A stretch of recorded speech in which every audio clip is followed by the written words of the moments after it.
Yo, aujourd'hui on va parler de Killfire Cancel.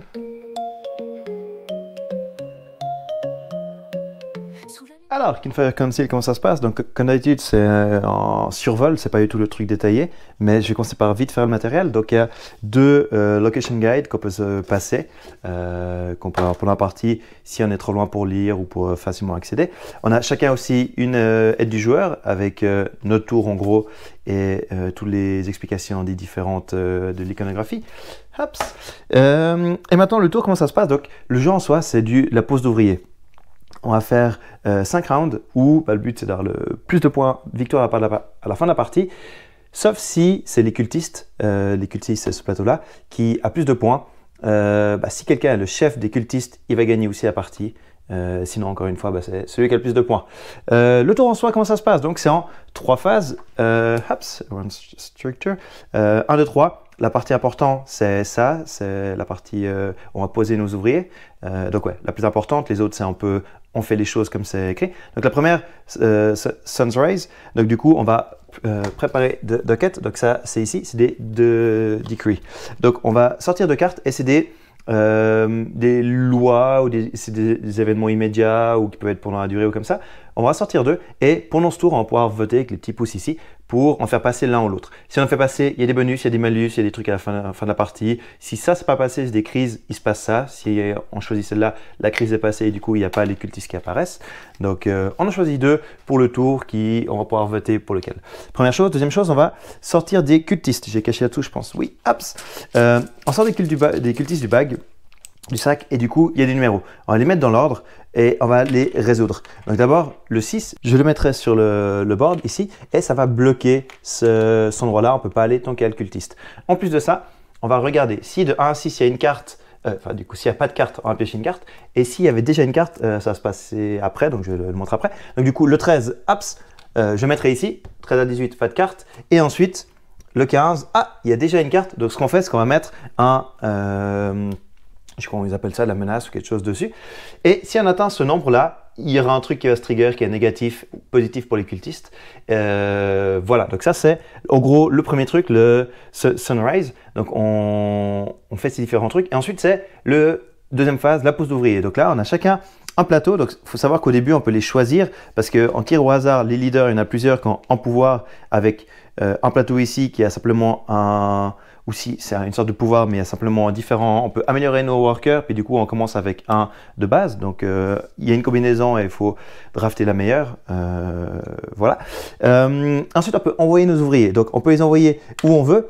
Si un cultiste, on ne peut pas. Mais quand je les envoie, je remplis l'emplacement. Donc, c'est qu'un seul par emplacement, sauf si c'est ouvert. Là, on peut en avoir plusieurs à l'infini.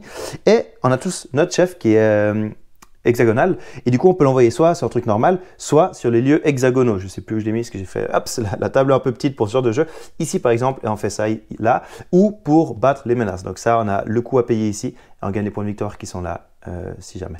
Donc voilà, on envoie nos ouvriers, différents lieux qui font plein de choses, les lieux peuvent être améliorés, tout ce qu'on fait va nous donner plus ou moins des points de victoire, et en plus on a une course à côté qu'on peut faire, une errand, et du coup c'est un petit truc qui va nous permettre de meet les city needs. Donc, je n'ai pas fait un setup complet, c'est juste pour vous montrer encore une fois.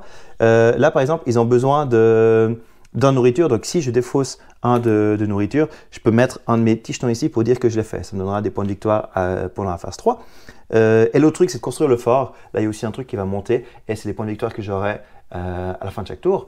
C'est pareil, ça, c'est le compte tour. Il y a 5 cartes et du coup, ça change légèrement. Voilà. Donc, ça, c'est en gros, la pose d'ouvrier. Donc, je ne vais pas entrer dans le détail de chaque lieu. Et troisième phase. Donc, la troisième phase, c'est plus une procédure. On va faire tous les différents trucs ici. Donc, Resolve City Needs, donc c'est ça, je gagnerai les points de victoire en fonction. Resolve de quête, on va regarder lequel passe. De cult, si on n'a pas enlevé tous les cultistes, j'ai pas dit, mais une des actions. Au lieu de faire l'action, si je pose à côté d'un cultiste, je peux retirer ce cultiste et je le garde parce que ça peut être une monnaie, comme ici, là par exemple, j'ai besoin d'un cultiste. Donc, du coup, poser à côté, pas faire l'action.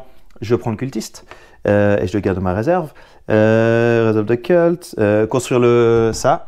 Et ensuite, le premier joueur passe, on récupère nos personnages et on recommence un nouveau tour. Donc, c'est 5 tours comme ça où on va faire évoluer un peu le jeu en fonction, ça changera les points de victoire et tout ça.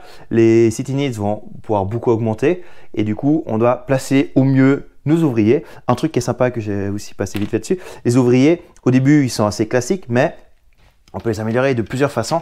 Il y a 6 différents comme ça et ça donne un bonus sur cet ouvrier. Donc c'est quand je pose celui-là, par exemple guard, c'est quand je pose à côté, donc celui-là par exemple, à côté d'un cultiste, je reprends celui-là, je peux faire cette action et comme il est garde, en plus prendre le cultiste, c'est un truc bonus. Spy, je peux mettre en endroit où il y a déjà un espion par exemple, enfin pas un espion, un ouvrier. Marchand, j'ai pas dit, mais il y a plusieurs tiers qui sont normalement en hauteur, je l'ai pas fait pour la vidéo parce qu'on voit du dessus, mais du coup c'est assez visuel. Mais du coup, les tiers 1, c'est des actions assez faibles, moyennes et un peu plus fortes. Par contre, il y a des coûts, des taxes à payer.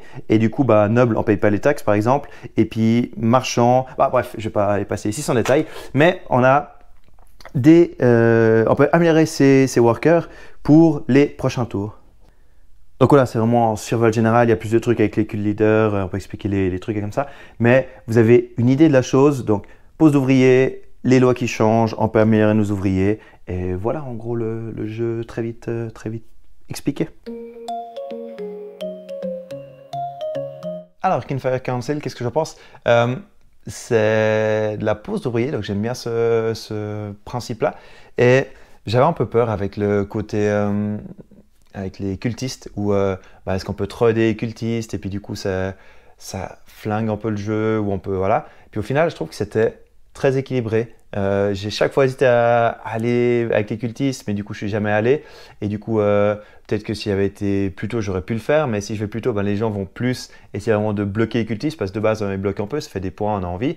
Mais est-ce qu'ils auraient fait plus ou moins? Parce que si j'étais plus tôt, j'aurais donné plus de points aux cultistes, puis les cultistes auraient pu gagner. Mais j'ai beaucoup hésité, donc je trouve que c'était assez équilibré. C'est drôle, j'ai joué avec d'autres amis un surtout, il m'a dit, écoute, j'aime bien, mais le problème c'est qu'il y a trop d'interactions. Et puis les seules interactions, c'est la pose ouvrier, donc c'est qu'on peut se bloquer ou faire un truc avant l'autre. Il y a pas, on peut pas se taper dessus, on peut, voilà, c'est faire l'action, résoudre l'objectif avant que l'autre le résolve. Du coup, c'est les goûts et les couleurs. Moi, j'ai plus aimé cette pose d'ouvrier, ce qui a peut-être...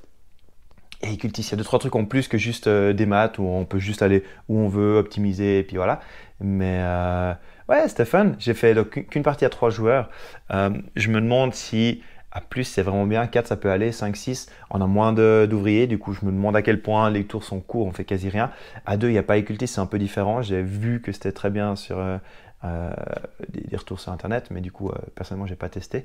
Mais voilà, à 3 j'ai bien apprécié le temps, on a fait peut-être, je sais pas, 2 heures, peut-être 1h30, c'est la première partie, je regarde le temps qu'il donne, mais 1h30 ou 2 heures peut-être pour la première partie.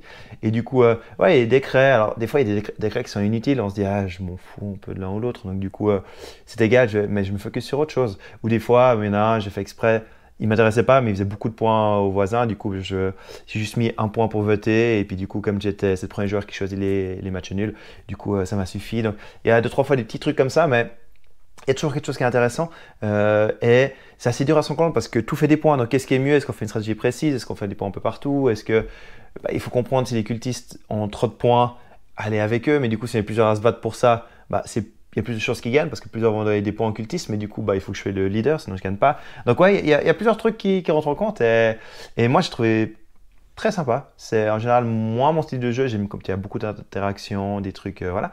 Mais celui-là, j'ai trouvé très agréable. J'ai hâte de refaire une partie. Et voilà, j'espère que, comme d'habitude, ça vous aura été utile. Et sur ce, je vous dis à la prochaine. Oh, j'y cours le temps de jeu perdu.